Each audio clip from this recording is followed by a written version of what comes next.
Warning, the video you're about to watch contains mathematics at the level of college algebra and trigonometry. All material has an assumed prerequisite of both Algebra 1, which is elementary algebra, and Algebra 2, which is intermediate algebra. While some prerequisite topics are reviewed briefly, a more thorough review of these entrance topics can be found by searching the web. It's the system of equations. We must deal with them all at once. Always looking for solutions. Positive outlook overcome. Hello, my name is Roy Simpson, professor of mathematics at Cosumnes River College in Sacramento, California. This video is a continuation of graphs of logarithmic functions. We have just finished talking about domains of logarithmic functions and how to find their domains. And now we are going to go ahead and focus on graphing logarithmic functions. One thing you should note here before we even begin, I didn't write it down as a theorem, mainly because the textbook that I'm using doesn't quite mention it. It's a little bit flawed like that. But I want to mention this before we go any further. If we have a function b to the x, that implies its inverse is going to be log base b of x. And we've already reviewed inverses in this video series.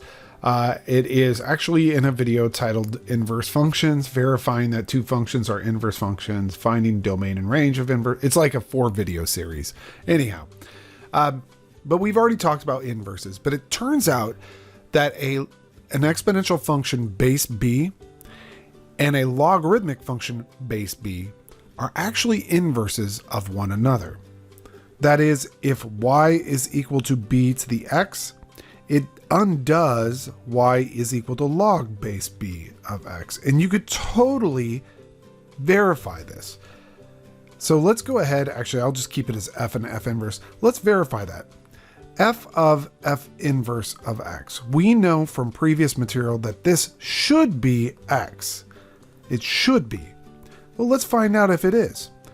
This is equal to b, because that's what f is, b to a power. But the power is f inverse of x, right? And of course, f inverse of x, we're saying is log base b of x. Well, the big question is, how do I obliterate the b, that's the base of the exponential, and the log base b, which is the logarithm? Well, it's by definition. The definition is, if y is equal to log base b of x, that is true if and only if b raised to the y power is equal to x. All right, so let's see how we can use that here. Well, instead of calling it y, let's call it f inverse. They're just swapping out a picture, that's all. So if I trade out that y for an f inverse, just a picture, okay, then that is true if and only if b to the f inverse is equal to x. Well, look what we have here. We're saying f of f inverse is b to the f inverse, and we just have said, but b to the f inverse is going to return x. So I guess f of f inverse is actually equal to x. Therefore, these two functions could possibly be inverses. The other way around is actually much easier to see. The other way around is, can we guarantee that f inverse of f of x is equal to x? Well, f inverse, what we're claiming to be f inverse, is log base b of whatever we're plugging in. But we're plugging in f of x, right? What is f of x? Well, according to our statement here, f of x is this picture. So let me ask you this question. B to what power is equal to b to the x? That's a very simple question to answer. B to the x power is the same thing as b to the x. And this shows us that these two functions are definitely inverses of one another. So b to the x and log base b to the x are inverse functions. They undo one another. And that is a review from your intermediate algebra or algebra 2 class. However, I needed that because we know that the graph of an inverse of a function is just a reflection of the function about the line y equals x. So let's suppose for a moment that we have an exponential function base b where the base is greater than 1. So it looks something like this. That is y equals b to the x. Then the inverse of that, which we know should be log base b of x, is a reflection about the line y equals x. And if you reflect that curve about this line y equals x, you get the following. A little bit cleaner there, but there we go. Whoops, except I didn't mean to erase that last little bit. There we go. You get the following. This is y equals log base b of x. And that's to remind you of what the logarithmic graph looks like. Now remember, the exponential graph has a horizontal asymptote at y equals 0. Its inverse is going to have a vertical asymptote at x equals 0. So this is x equals 0. And that will just help us understand this theorem, the properties of graphs of logarithmic functions. I just didn't want to throw that theorem at you without kind of a little bit of a justification reminder from your Algebra 2 course. The graph of the logarithmic function f of x equals log base b of x has the following characteristics. First of all, it's a one-to-one function.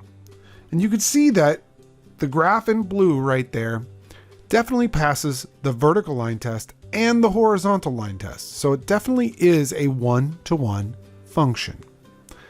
Second thing, f has the vertical asymptote x equals 0, and that's that yellow highlighted line right there. So we still agree with that. Third thing, the domain of f, which remember, it's a logarithmic function, the domain of f is all positive real numbers.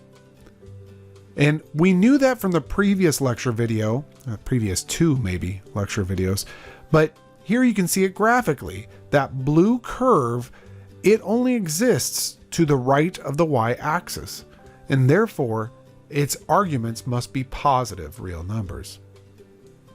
The range of a logarithmic function is all real numbers. In other words, it dives down to negative infinity, keeps dropping forever and ever, and eventually it can climb to any height you want it to. It's incredibly slow growing, but it will eventually reach any height you want it to reach. Let's see, what else can we say about this? The graph contains, it has a horizontal intercept 1, 0. So when x is 1, the output is 0. That should make sense. If I said, what's the log base b of 1, your answer should be 0 because b raised to the 0th power is equal to 1. So plugging in 1, you should get out 0. Let's see what else. The graph contains the point b, 1. So it contains the point b, 1. Why is that true? Well, log base b of b is equal to something. B raised to what power is b to the first? Well, that's easy. B to the first power is b to the first. And so you can see when I input b, I get an output of 1. And that's why the point b, 1 is on that curve. The final statement is more of a necessity just because it's factually true. F, our logarithmic function, is increasing if the base is greater than 1, and it's decreasing if the base is between 0 and 1. To be completely honest with you, 99% of the time, you will deal only with logarithmic functions that are increasing or that have bases greater than 1. It's rare that you deal with a logarithmic function that has a base less than 1 but greater than 0.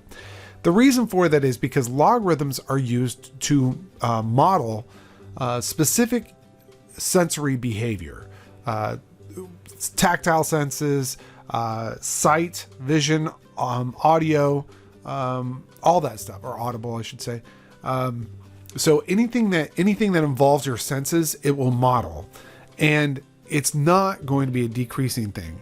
As time goes on, you add more energy into a situation, you perceive more light, or you turn up the volume, you hear more sound, or you hit a wall harder, it hurts more, whatever it is. So this is kind of important for you to understand that the vast majority of logarithmic functions you're going to see are going to be with bases greater than 1. Am I saying that every single one is going to be that way? No. Usually if they don't have a base greater than 1, in other words, if the base of the logarithm you're handed is between 0 and 1, it is because you're looking at a math textbook. That's really it. So let's go ahead and start by graphing a function. And I'm trying to sneak in here all the transformations you've seen in the past, that type of stuff. So if you peel away all the numbers here, you're really looking at y is equal to the natural log of x. Just peeling away everything else. And the natural log of x is base e, a base greater than 1. So it really does have that beautiful logarithmic shape to it. Looks kind of like this. It goes through 1, 0 and e, 1. And it does have a vertical asymptote at x equals 0. So that's my base graph for the logarithmic function. All my logarithmic functions kind of look like that. Now what we're going to do is we're going to apply the multiplier of 3. All that's going to do is multiply all the y values by 3. Let's go ahead and do that. I'll just do that over to the right here. So our point at 1, 0 is still at 1, 0. If you multiply its y value by 3, it remains 0. Then our second point, e, 1, will actually be at e, 3. Because again, you're multiplying the y values by 3. And this is what the curve basically looks like. It's just a vertically stretched curve. The vertical asymptote hasn't moved because I haven't done any shifts or anything like that. The next thing I need to do is deal with that 2 that's on the inside. Now, if you're a student of mine or if you watch my videos, you know what I'm going to say here. That you need to pre-factor or massage this this logarithmic function. You have to say this is 3 times the natural log of, and factor the 2 off of x and 8. Because otherwise, you will swear up and down it is shifted to the left 8 units, but it's not. It's only shifted to the left 4 units. That's critically important to note. Also, reading from left to right, we already took care of that 3. This 2 actually multiplies all the x values by the reciprocal of 2. So we're going to multiply all x values by 1/2. So let's go ahead and do that. That'll be our horizontal compression. So I'll just quickly chicken scratch this out again. All the x values will be half of what they were before. So instead of going through 1, 0, it goes through 1/2, 0. Instead of going through e, 3, it's going to go through e over 2, 3. Otherwise, it looks pretty much like the same old logarithmic function, and we still have this vertical asymptote. Now I know it's not only been shifted left 4 units, but it's also been shifted down 4 units. I'm going to do both of those simultaneously. So I have my final graph here. That's the x-axis. Here's the y-axis. Now, if I shift everything over to the left 4 units, the vertical asymptote will actually shift over 1, 2, 3, 4 units. So I'll go ahead and mark my vertical asymptote here. It's at x equals -4. And let's see, the rest of this is just an arithmetic problem. For each of those x values you see, you're going to subtract 4. And for each of the y values you see, you're also going to subtract 4. So let's start with the 1/2, 0. Subtracting 4, which is 8/2, you're going to be at -7/2, and then down 4, so -4. -7/2, -4. Let me mark out on the y-axis. 1, 2, 3, 4. -7/2, -4 is roughly right about here. -7 over 2, -4. And then the second point was e over 2, comma 3. Well, that's going to be very hard to write. It's e over 2 and minus 4, right? And then 3 minus 4 is negative 1. So I'm going to go ahead and e over 2, it's probably right around here. E over 2, let me zoom in because it's hard for me to see. So it's e over 2 minus 4, and then we lose 4 from the x value, which originally was 3 minus 4 is now negative 1. And we actually have pretty much everything we need for the rest of the graph. Now, some people will look at this and they'll ask, wait, do I have to find the x-intercepts and the y-intercepts? Not unless you're being asked to, and I probably would not ask in this problem to find the x and y-intercepts. That could be very challenging. So this is pretty good as written, a very pretty graph, and has all the right components. And then we get to this bad boy, and it looks really close to what our previous function was, except for the previous function was a natural log of 2x plus 8, and this one is a common log of negative 2x plus 8. But all the other numbers are the same. Well, I'm doing this because I want to make sure that you know how to deal with this.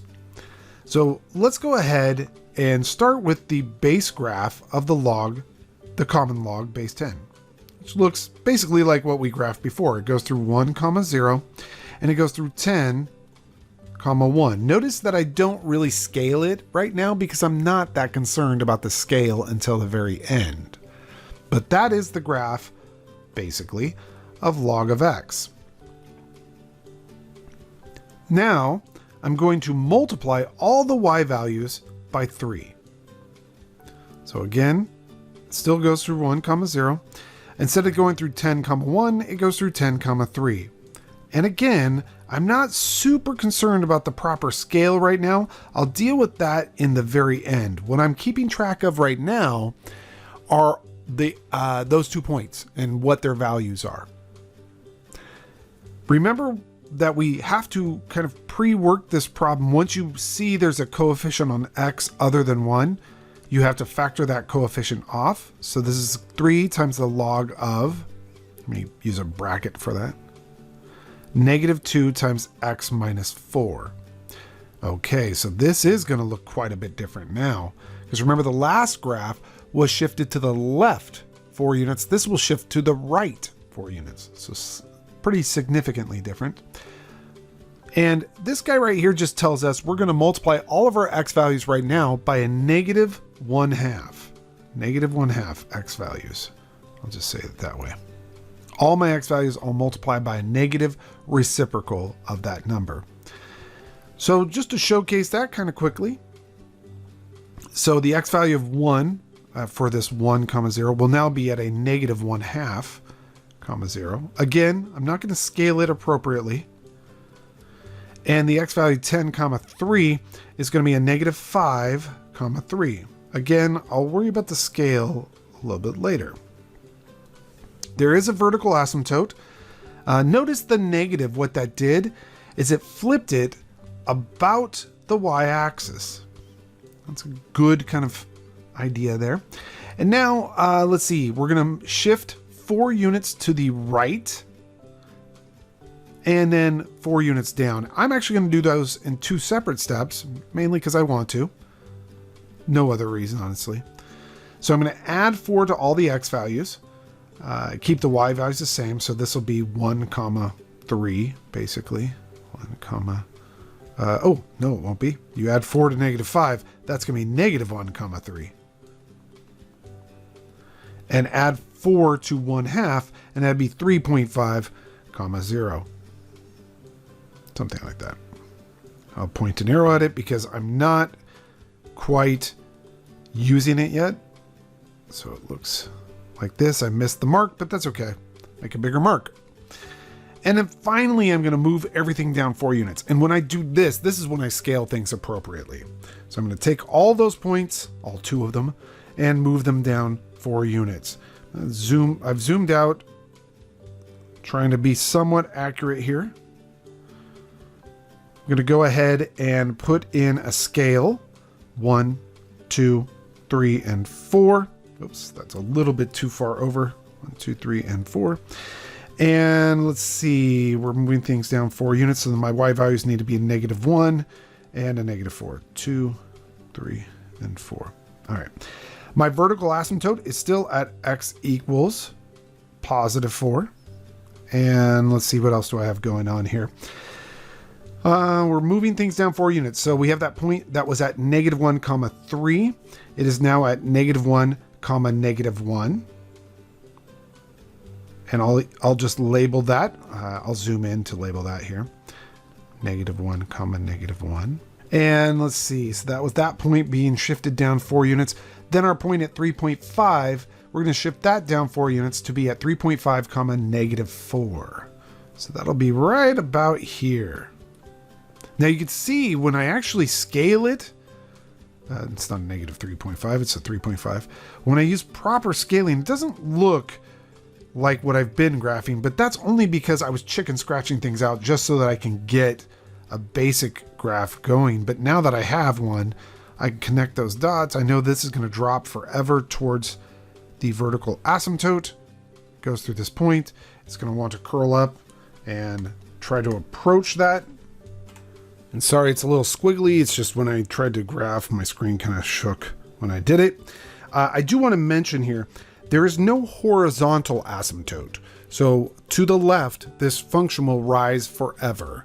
It's just, it looks like it approaches the y-axis, but it actually goes beyond the x-axis. It goes beyond the x-axis. But this is a good, appropriate graph of that logarithm. It should not have that little corner there. It should be nice and smooth there, but whatever. Yeah, just kind of make it fatter and it seems to work out. All right, there's that one. And now we reach the dreaded one that is with a base less than 1. And I really sincerely dislike these, just because I'll tell you, in my entire career, I've probably graphed, honestly, once a semester, and that's about it. They don't creep up that much, but I'd be remiss if I did not at least cover this. So let's go ahead and talk about y equals log base 1/2 of x. Easiest way to graph this is to just plug in values.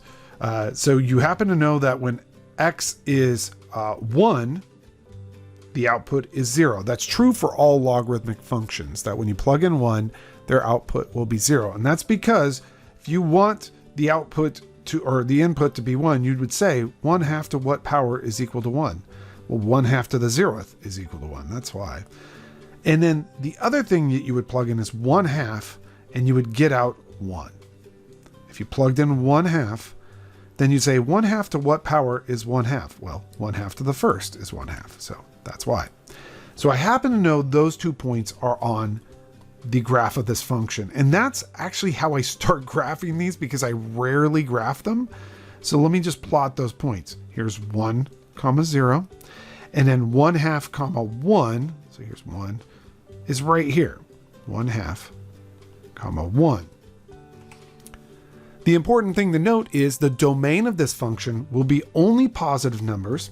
It will still have a vertical asymptote at x equals 0. And its range will be all real numbers. So if I know it has to climb forever and fall forever, and if I know that it needs to approach that vertical asymptote, I kind of know the graph is going to look something like this. I'm trying to scratch that out. There we go.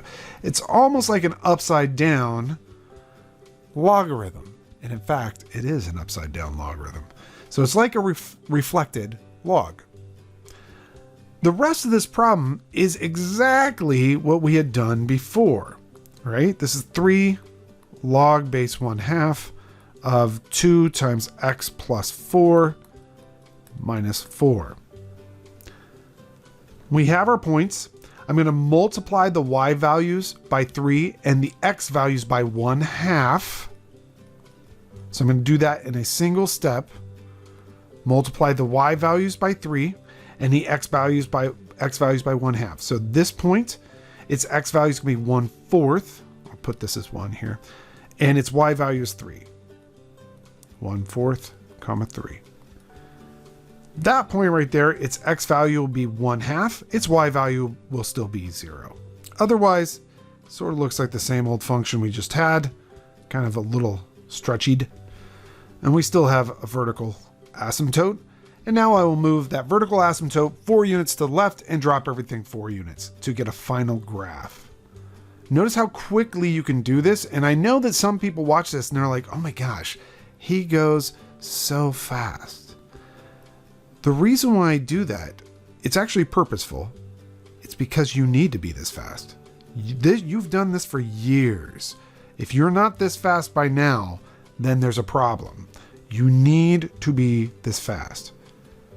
So I'm not saying you need to be sloppy. I'm saying that you need to really understand and be able to do this quickly without hesitation. Okay. I'm going to subtract 4 from both the x and y values. So 1/4 minus 4 is a negative 3.75 for the x value, and the y value is a negative 1. So let me just go ahead and plot that right here. That point right there is a negative 3.75, comma, negative 1.